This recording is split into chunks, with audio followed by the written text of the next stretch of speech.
Chin. Whoops. Easy. Yeah, that's a good boy. Stay.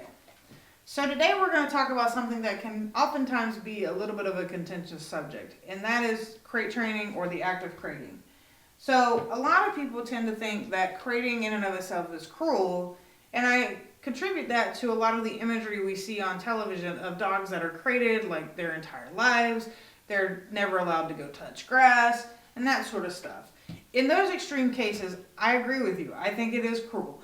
But as with everything in dog training, crating can be a safety measure, and it can also be a safe tool for the unforeseen down the road.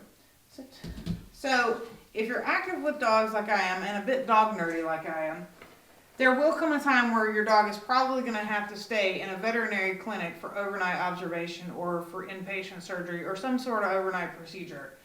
And most often, they're going to be in a crate. So you as a handler, your job is to set your dog up for success.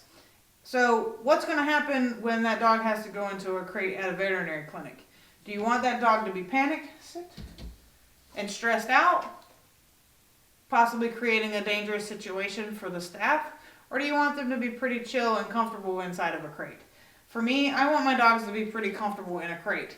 You know, because if I get in an accident and the dogs have to go somewhere that they're going to be crated, or if they have to go to a veterinary clinic for overnight observation, I want them to be pretty chill. I want it to be a pretty stress-free situation. Now, it's not going to be 100% stress-free, but I can eliminate a lot of the stress that might be on them, you know, if they have to be in a crate. So how do we go about doing that? It really is super simple. As soon as I bring in a new dog into the pack, all I do is I set out a crate and I leave the door open. That's all I do for the first 2 weeks. I don't do any kind of interaction with it. I let the dog choose their level of interaction and their level of comfort. They're allowed to go in and out of it. They're allowed to sniff of it. They can interact with it however they want. Because what I want the dog to do is to realize and have a choice in understanding that this is not a dangerous thing. A crate should not be a dangerous thing. If you're using it as a dangerous tool, you're using it wrong because it's not what it's for. So after a couple of weeks, once the dog has gotten used to it, here, sit. I'm simply just going to start feeding them in the crate. And you notice I'm not shutting the door, I'm not locking it, like we're not there yet in the first 2 or 3 weeks. But I am going to keep feeding them.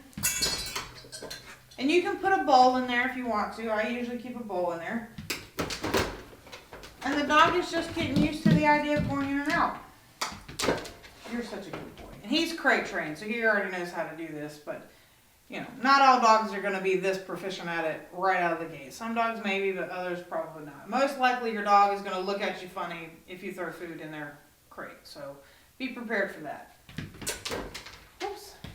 So if you have a dog that is not quite as food motivated as Banksy, what you can do is use their regular feeding time as a means of training them in the crate. So if I have a food bowl,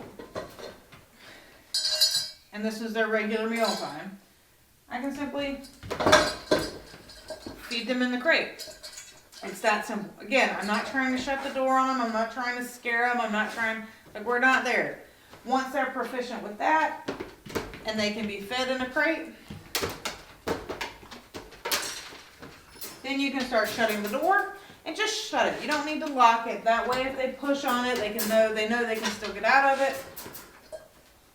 And just feed them like that for a few days. Most dogs aren't going to challenge that, but if they do challenge it, they can still get out and know that, hey, it's okay. Thanks. Place. Whoops. Whoopsie. Place. Stay. Now, as they get even more proficient with it,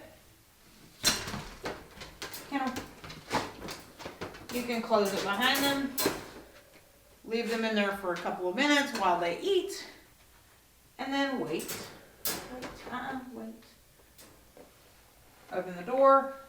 I would feed again while the door is open just to get them used to being able to have the door open, and I don't want them to come bombarding out of the crate. Until I tell them to. Okay? Good boy. As they get even more proficient with this, you can start to cue it. Come here. Place. Good boy. Stay. And you can use whatever kennel word or crate word or whatever cue word you want to use. Mine happens to be kennel. Kennel. He will go and he will wait. I will put his food down if it's a food bowl. I will shut his door. I usually just latch one. The only time my dogs are really ever crated is when I'm feeding them. He has a little bit of food aggression and he tends to push my older dogs off of their food bowls. So by crating him and crating all the other dogs, it kind of keeps the peace between everybody, so nobody's competing for food. Everybody gets their own fair share of food, and it lowers his access to food aggression, which then in turn lowers his food aggression as well. Because he knows he's going to get fed. He just wants to push everybody off their food. Good boy. And you can see he's not stressed. He's not panicking. He's very focused on me because I have food.